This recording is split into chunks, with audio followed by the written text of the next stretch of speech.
Всем привет! Закончил вот очередной заказ. Нож ивенкийский, или рязанский, или касимовский. Ну, теперь можно как угодно, только не якутский. Якуты запатентовали и теперь запрещают называть его другим якутский нож. Так что это теперь ивенкийский. Вчера посмотрел в ютубе ролик, там они уже присылают штрафы производителям, так как они запатентовали свое. Так что теперь это рязанский нож, ивенкийский, чукотский, северный, какой угодно. Но не якутский. Сразу говорю, это не якутский нож, не якут. Так, ножны. Кожа, деревянный вкладыш, подвес свободный. Ну, как всегда. Так, сам ножик ивенкийский с рязанскими корнями. Такой вот ножичек.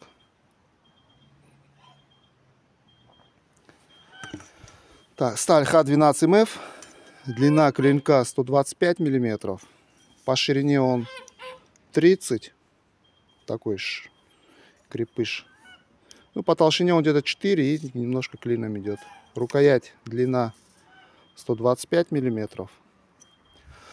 Так, здесь стабилизированный кап клена, береста и тоже кап клена.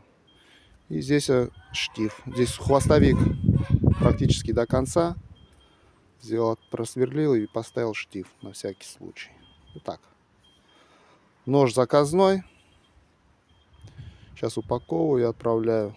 Вот такой вот, типа шкуросъемный тоже. Ну, заказчик попросил такой вот сделать ивенкийский нож народов севера. Кому надо якутские ножи, обращайтесь к якутам в Якутию. Теперь только так. Иначе штраф.